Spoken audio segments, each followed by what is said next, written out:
¿cómo están? En esta clase vamos a ver abdomen supramesocólico versus abdomen inframesocólico, tema que corresponde a la clase de abdomen.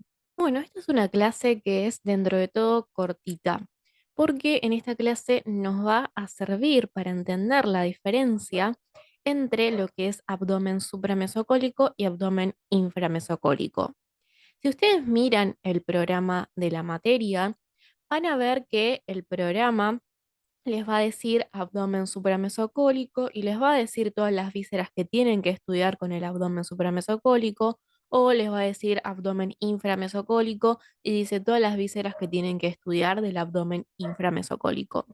Ahora, una pregunta que yo siempre hago en clase es: ¿qué es el abdomen supramesocólico o qué es el abdomen inframesocólico? Pero nunca la saben responder. Entonces, por eso armé esta clase para que entendamos cuál es la diferencia entre el compartimiento supramesocólico y el compartimiento inframesocólico. Y para eso nos tenemos que volver un poco a lo que es la embriología o el desarrollo de todo lo que es el tubo digestivo. Yo sé que es un poco denso estudiar este desarrollo del tubo digestivo, pero si nosotros entendemos cómo se desarrollan las vísceras en el tubo digestivo, vamos a entender un montón de cosas de por qué las vísceras están así dispuestas en el abdomen y es mucho más fácil entender la anatomía. Entonces, esta imagen que nosotros tenemos acá, estas dos imágenes, nosotros ya las vimos cuando hablamos de peritoneo. Entonces, acá tenemos todo lo que es el desarrollo del estómago. El estómago es este órgano que tenemos acá, y yo acá puse una imagen del estómago para que entendamos, porque nosotros todavía no vimos estómago, ¿sí? Vienen siguiendo el orden de las clases. Entonces, nosotros vamos a ver que el estómago, a grandes rasgos, no me voy a poner a escribirlo ahora porque lo vamos a ver más adelante, pero el estómago va a tener una curvatura mayor, que va a ser esta parte de acá, y una curvatura menor. Así es como está en posición anatómica en el adulto que ya tiene todos los órganos desarrollados. Entonces, nosotros vemos que la curvatura mayor del estómago está mirando hacia la izquierda y la curvatura menor del estómago está mirando hacia la derecha. Nosotros vamos a ver que el estómago se va a continuar acá con todo lo que es el duodeno. Entonces, yo puse una imagen del duodeno acá. El duodeno nosotros vemos que tiene como una especie de C, que tiene cuatro porciones y después se va a unir el duodeno con lo que es el yeyuno. El duodeno forma parte de lo que nosotros conocemos cotidianamente como intestino delgado. Y el intestino delgado va a estar formado por el duodeno, el yeyuno y el ilion, que nosotros vamos a ver más adelante. Entonces, nosotros acá tenemos al estómago que se está desarrollando. Todo esto que vemos en rosita más oscuro va a ser el peritoneo que está cubriendo al estómago. Entonces, adentro del peritoneo vemos ahí a lo que es el estómago. Entonces, vemos que durante el desarrollo, el estómago se desarrolla con la curvatura menor mirando hacia anterior y no hacia la derecha. Entonces, la curvatura menor nosotros la tenemos acá y está mirando hacia anterior. Y la curvatura mayor nosotros la vemos acá y está mirando hacia posterior. Pero ¿qué pasa? El estómago tiene que tomar la forma que va a tener en el adulto. Entonces, para eso se va a rotar el estómago, va a ser una rotación. Entonces, esto que está mirando hacia anterior va a pasar a mirar hacia la derecha y esto que está mirando hacia posterior va a pasar a mirar hacia la izquierda. Entonces, el estómago se va a rotar una cosa así como estamos viendo acá. Acá tendremos a la curvatura menor y acá a la curvatura mayor. Nosotros vemos que el estómago va a estar dentro del peritoneo y ese peritoneo que le está llevando sus vasos sanguíneos se llama mesogastrio. ¿Sí? Como nosotros ya vimos en la clase de peritoneo, todo lo que era el concepto de meso, que era este pedículo conjuntivo y músculo nervioso que vincula a una víscera a la pared abdominal. Entonces, el meso del estómago es el mesogastrio. Nosotros vamos a ver que el estómago va a tener dos mesogastrios. Uno anterior, que lo está vinculando con la pared abdominal anterior. Y allí se va a desarrollar lo que es el hígado. Esto que tenemos acá es el hígado. Y uno posterior. Y en ese posterior se va a estar desarrollando el páncreas. Entonces, Primero, cuando se desarrolla el estómago, estas vísceras no estaban. Estas vísceras aparecen después. Entonces, como ahora este peritoneo va a vincular dos vísceras entre sí, deja de ser un meso y va a pasar a ser un aumento. Entonces, este peritoneo que está uniendo el estómago con el páncreas y con el duodeno, que el duodeno vendría más abajo, acá en este caso, nosotros al duodeno lo tendríamos una cosa acá, así, y entonces vamos a ver que el duodeno va a estar en relación con todo lo que es la cabeza del páncreas. Nosotros la cabeza del páncreas la tendríamos acá. Y ahora tenemos todo lo que es el cuerpo y la cola del páncreas. Entonces, nosotros vamos a ver que ese meso que ahora crece una víscera adentro de ese meso, entonces pasa a llamarse un aumento o epiplón.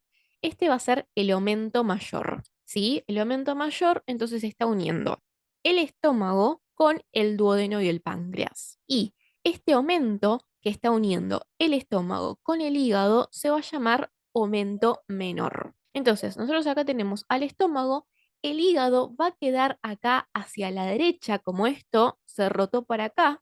El hígado queda acá hacia la derecha, no está representado en esta imagen, pero el hígado tendría que estar acá. Entonces vemos como el estómago está unido por su curvatura menor con el hígado mediante el aumento menor y mediante su curvatura mayor va a estar unido con el duodeno y el páncreas mediante el aumento mayor. Esto nosotros ya sabemos que el duodeno acompaña la curvatura que hace el estómago, acompaña la rotación que hace el estómago y va a pasar a pegarse en lo que es el peritoneo parietal posterior mediante lo que es la fascia de Treitz, que nosotros lo vimos en peritoneo. Y después vamos a ver que todo lo que es el cuerpo y la cola del páncreas pasan a pegarse en todo lo que es el peritoneo parietal posterior mediante la fascia de coalescencia de TOLT1. ¿Sí? Entonces vemos acá como el páncreas va a pasar a pegarse mediante su peritoneo visceral con el peritoneo parietal posterior. Bueno, entonces, ¿para qué dimos tanta vuelta y hablamos tanto de la embriología y de la vuelta que da el estómago y de las fascias de coalescencia? Si nosotros queremos saber la diferencia entre abdomen supramesocólico e inframesocólico. Bueno, vamos a pasar ahora a ver una imagen de un abdomen ya desarrollado, de un adulto. Esto que nosotros tenemos acá de este lado va a ser un corte sagital o parasagital de todo lo que es la cavidad abdominal. Entonces, nosotros vamos a ver acá, eso es el estómago, que ya está en su posición anatómica normal como está siempre. Nosotros vemos que el estómago está unido mediante el aumento menor con todo esto que viene acá, que va a ser el hígado. ¿Sí? Y hasta acá más o menos nos vamos guiando de acuerdo a lo que nosotros vimos en la diapositiva anterior, ¿sí? Que nosotros veíamos que el estómago estaba unido al hígado, pero después el hígado se pasa a ubicar acá hacia la derecha. Entonces, nosotros vamos a ver que el estómago, como yo ya les mencioné anteriormente, está unido con el duodeno y el páncreas mediante el aumento mayor. Entonces, nosotros acá tenemos al páncreas y acá tenemos parte de lo que es el duodeno. Nosotros esto ya lo vimos en la diapositiva anterior, que acá tenemos al páncreas y acá abajo tendríamos al duodeno. Y después esto queda pegado acá en la pared abdominal posterior mediante la fascia de coalescencia, la de Treitz y la de TOLT1.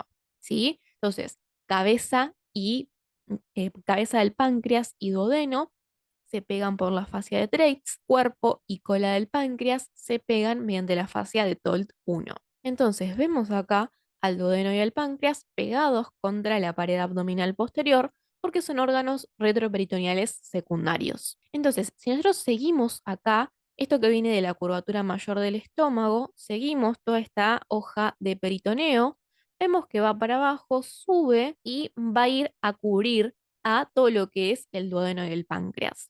Entonces, eso es el aumento mayor, ¿sí? El aumento mayor es esta lámina de peritoneo que está uniendo el estómago con el duodeno y el páncreas.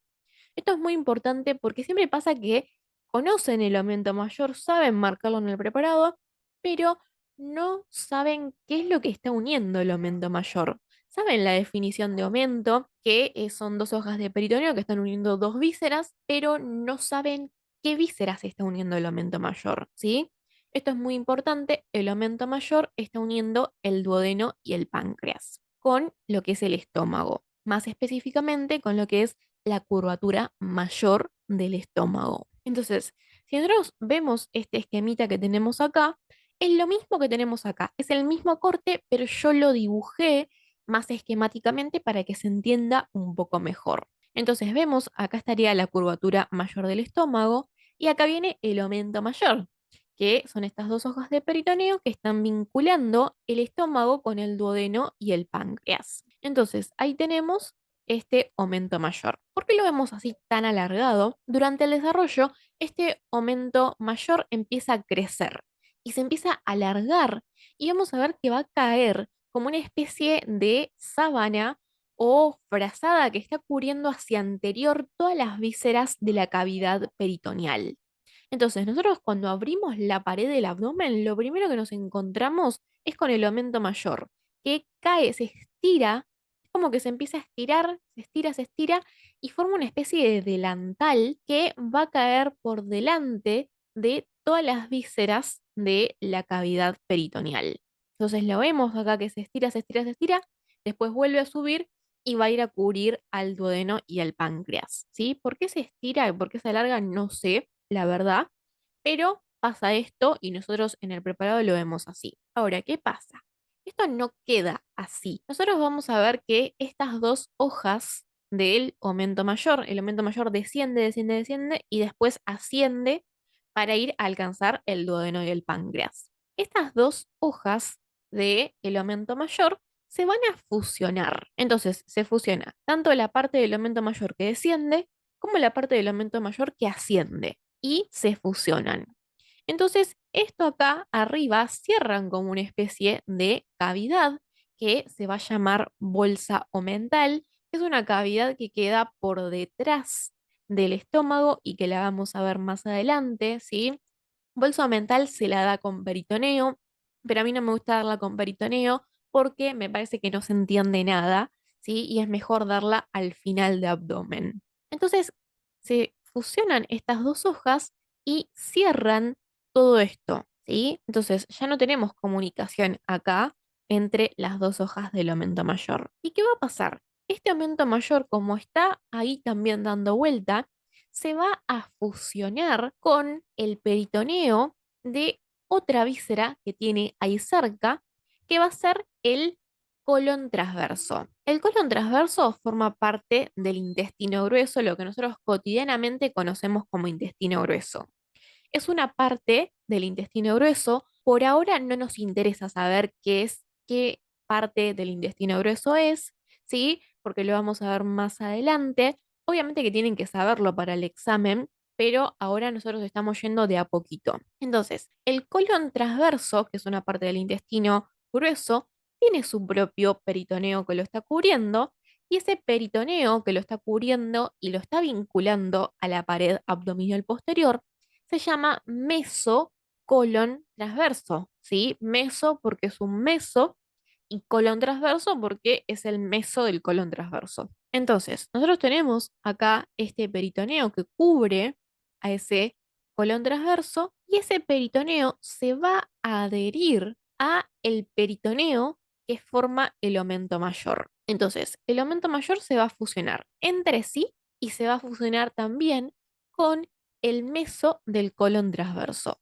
Entonces, esas fusiones que se producen de lo que es el aumento mayor con entre sí y con el colon transverso, me terminan dividiendo la cavidad peritoneal en dos cavidades aparte. Una que nosotros la vamos a tener por encima del colon transverso, que va a ser toda esta cavidad que estamos viendo acá, que se lo va a llamar abdomen supramesocólico, que vendría a ser todo esto de acá, y vamos a tener otra cavidad dentro de la misma cavidad peritoneal, que va a ser la cavidad inframesocólica, que va a ser toda esta que nosotros vamos a tener acá. Entonces, como se fusionan esas hojas de peritoneo, me cierran la cavidad peritoneal y me separan la cavidad peritoneal en dos cavidades distintas. Entonces vamos a tener una cavidad que va a quedar por encima del colon transverso, que se le va a llamar supramesocólica, y otra que está por debajo del colon transverso, que va a ser la inframesocólica. En la supramesocólica me van a quedar vísceras, como por ejemplo el hígado, el estómago. Vamos a tener también parte de todo lo que es el duodeno y el páncreas. Vamos a tener al vaso, por ejemplo, a la vesícula biliar. Y en la inframesocólica vamos a tener una parte del duodeno. Vamos a tener también yeyuno ilion, colon, ¿sí? Todas las partes del colon las vamos a encontrar inframesocólicas, en esta cavidad inframesocólica. Entonces, nosotros podemos decir que la división o el punto de corte entre la cavidad supramesocólica e inframesocólica la va a dar el mesocolon transverso, ¿sí? O el punto de inserción del mesocolon transverso. Entonces, vamos a ver acá un poco cómo queda ese aumento mayor, que yo les dije que cae como una especie de delantal por delante de todas las vísceras de la cavidad abdominal. Nosotros tenemos acá al estómago. Esto que viene acá es la curvatura mayor del estómago y eso amarillo que sale ahí es el aumento mayor. El aumento mayor entonces desciende y después vuelve a ascender para ir a buscar al duodeno y al páncreas. Entonces vemos que nosotros ni bien abrimos la cavidad abdominal, nosotros abrimos las paredes del abdomen, abrimos el peritoneo, lo primero que nos vamos a encontrar cuando disecamos una cavidad abdominal es el aumento mayor. Ahora, ¿qué pasa? Como ese aumento mayor, nosotros vimos anteriormente que se fusiona con el meso del colon transverso. Nosotros cuando levantamos este delantal de aumento mayor, lo levantamos y vemos que se levanta esta parte de acá que es el colon transverso. Entonces, lo levantamos y como están fusionados, se levanta el colon transverso. Ahí se ve como, se nota como que está tabicado, entonces todo esto que estamos viendo acá va a ser la cavidad inframesocólica del abdomen. Y todo lo que nosotros vemos por encima va a ser la cavidad supramesocólica del abdomen. Bueno, y entonces con esto terminamos con esta clase. Espero que les haya gustado, que les haya servido y que les ayude un poco a entender la diferencia entre abdomen supramesocólico e inframesocólico. Obviamente que esto se va entendiendo mucho mejor cuando vamos viendo las distintas vísceras y vamos viendo su posición anatómica, ¿sí? Entonces, no se desesperen si ahora no entienden o no terminan de entender, porque esto se va entendiendo con el tiempo cuando vemos el abdomen completo. Bueno, cualquier duda me pueden consultar y nos vemos la próxima clase.